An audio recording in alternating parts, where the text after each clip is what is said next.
Jason Demetrio's got COVID. You've been in that situation yourself. Is it going to be a disadvantage for them having their coach sideline? Well, it wasn't for us, but look, most of our stuff's done during the week, and then it's over to the players. I think there's a lot of importance put on what we do, but me personally, I'd rather have me missing than a player missing. So, I think it is what it is. That's not great to hear, but the players will get on with it. I could imagine on both sides. So, I think we overstate us coaches sometimes. I think you're pretty much set in play already. Yeah, that's in my week out. That was exactly what happened. You do your work from home, but the players know the rhythm that you're in, and then they get on to executing that. So, as I said, it's very different if a player's out compared to a coach. To be honest, actually, it's been a long time since I was able to watch our team from that. And I realised how much wasted energy you have on game day, about all the things that you go and walk around and the dressing rooms and all the bits. And so I think it's a really clear space to look at the footy and enjoy watching it, and sometimes shows how unimportant you are. So it was a good lesson for me. Just tomorrow night, renew at a new venue, a very old rivalry, obviously. Yeah, it's wonderful.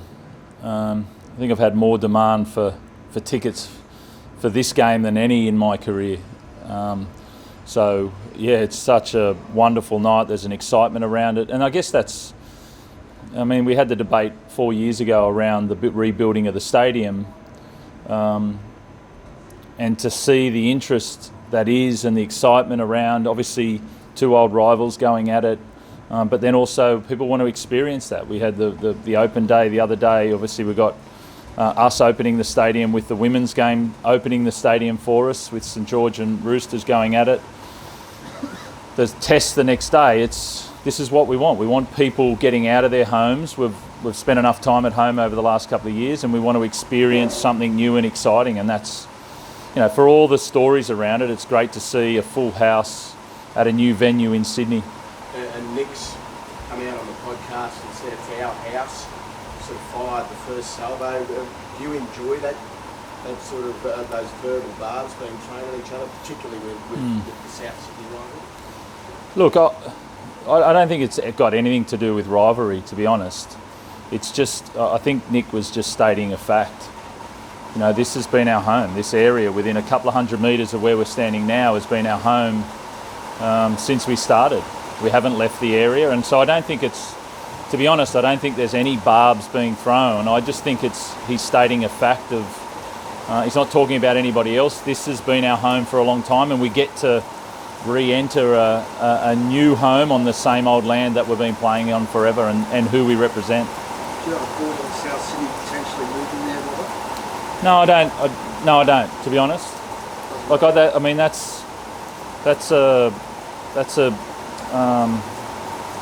It's a debate that's been had, but it's not going to be my decision, is it? So it's not something that I'm going to have to worry about. I know that I can't wait to play there tomorrow night as a coach and as a Roosters team, and I know we're going into the eastern side of the stand for 25 years as our offices. It's written on the walls. It's the home of the Sydney Roosters, and I also know we share it with the Swans and Waratahs, and that's the three of us are on there, and I really enjoy that. We're in the centre of Sydney, so I know there's a lot going around it, but I know it's our home. It's not I know it, I feel it's our home. Well, there was a brutal game last week. What are you seeing from the boys in training this week? Do you need to refresh their energy levels? How do you handle them after a game like that against a Storm? It's just recovery, getting them back to, obviously with the game that it was and the travel, you take those things into account, and then you knock 10 to 15% off what you were doing in that week normally on a 7-day turnaround, and then you give enough space to recover and get ready to play. Will you wait to see the result of tonight's game? Say if Parramatta win, you can't finish higher than fifth. Are you tempted at all to give a couple of guys a night off tomorrow night if that's the case? No, I don't think we're not playing games. We it doesn't matter what order it comes in, we'll play the team that's in front of us. You know, if you want to be the best, you've got to play everybody. So we're really clear on who's playing tomorrow. We're clear on how we want to play, and tonight we're not going to dance based on other results. We want to keep playing our style of footy and keep getting better at it. There's been a lot of headlines about Joseph and Yeah. offers elsewhere, big money. Have you had to talk to him at all this week to see how his headspace is, if they're settling down? No, not at all on that. And it's I mean, I saw that there's been a bit of back and forth there about what's been talked about, but Joey's here again next year, and it's not a concern for us. Not because that's not real. It's just that you create an environment that he loves walking into and he wants to be a part of, and it's not much use us getting too tight about what might happen. We want him to want to be here, and yeah, and he definitely does. He wants to be here, and he loves playing in the jersey, and he's rare. I know that. That's why we're talking about him. His focus on the way that he prepares for a game, right from when he walks in at early in the morning, one of the first to walk in, to when he leaves. It's rare to see a guy do like that, do his preparation like that. So the way that we... but I know he loves walking in here, and it's not just about the footy. There's a lot of things that go into it. So we'll continue to do that, and Joey's always going to have choice. He's always going to have choice in his life, and we think we can provide a good life and a good footy career. Trent, you're still surprised with some of the efforts out of the backfield? Like Chips is out tomorrow night, he's a big Yep. boss. But like, just for someone so young, his carries out of the backfield and his intensity, that's still surprising you as a coach, I suppose? Yeah, I've been... you know when someone's really, really good, okay? And then there's always that last step to see whether they can, well, not the last step. One of the major steps is going between potential and actual action and achievement at the NRL level, and then comes the rep games. That's the other step, is whether they can transfer it into that. But it's rare to see someone not only go out and play, and some guys can have purple patches, but his isn't a purple patch because it's based on the hardest parts of the game. Most of the guys, they play some good and they might score some tries and people get excited, but then they go, they've got to learn how to, harden up in some of those areas, where he went straight to those areas and said, I'm going to play them.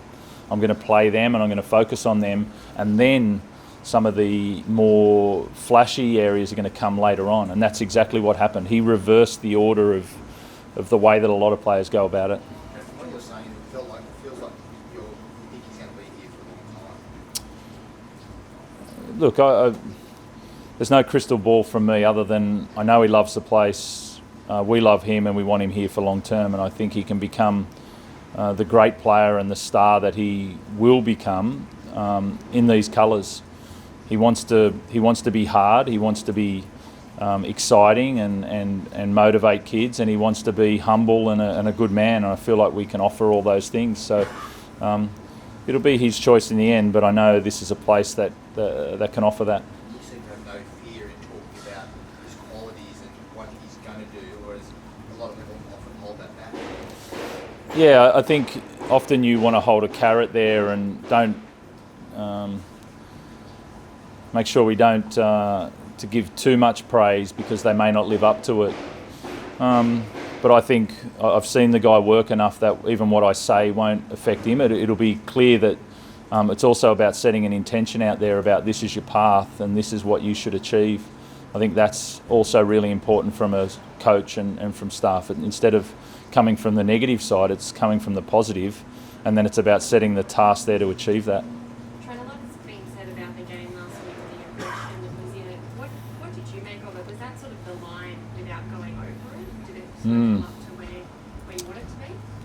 Yeah, well, I mean, the only suspension was Lindsay out of it, okay, which we're trying to get those tackles out of the game, which I understand. And then I've had more comments about that game than possibly any game this year that I've been involved with. And it was slow and it was stop-start, and people loved it because it showed a bit of the roughness about why we love rugby league and the brutality that's involved. And then the way that the match review's gone this year, there was no harm in anything that anybody did except for Lindsay. So what the match review did was, okay, there's some things where people did cross the line, but we're going to fine them, and we're going to say that that's not acceptable, but we're also not going to rub them out of the game because people love seeing that style of a game. You can't always play that style of a game every week. That was rare. But it's beautiful when a game goes to that level and both teams are ready to rock and roll, and that's a credit to both teams for doing that. The fine system's back under the microscope now, Rob. Are you a fan of it, or would you prefer to see it? No, I think it's... I don't know what parts, Reedy, you're talking about under the microscope, but I do believe that the top four... What is there a thing about different system? Well, I think there's a suggestion that, blokes cop, Nelson... Oh, you're talking about... Charges.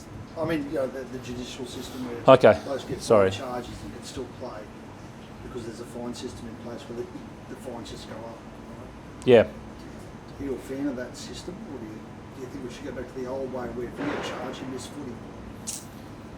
Look, I think what the guys have done... I don't know the intricacies of that, right? So I don't know if you get to a certain level that at some point... But all I know is that I don't think what those guys did last weekend, any of them deserved not to be playing this week. And that's why also, people would want to walk in and turn up and say, I want to watch Nelson tonight play. I wonder what he's going to do tonight. I wonder what Jared's going to do tomorrow night. I think that's our sport, and we've got to acknowledge that we like that level of contact in our sport at different times. Well, Nelson's a guy who's been under the most scrutiny, sure. Right? It sounds like you don't have a problem that he's playing this week out of last week. No, I don't have a problem that he's playing this week after last week. I think they got fines because they crossed the line, but did they cross the line enough? We want those players playing every week. Robert, you mentioned Jared, the brutality and physicality of last week's game. Watching that game, is there there's still front rowers like him. He seems to be better every year. He's a beating heart of your team. He's really, you call it the enforcer, but he seems to be the last of that real modelling, right? Yeah, there's not too many like Jared, and there's not too many like that'll play like that each week. So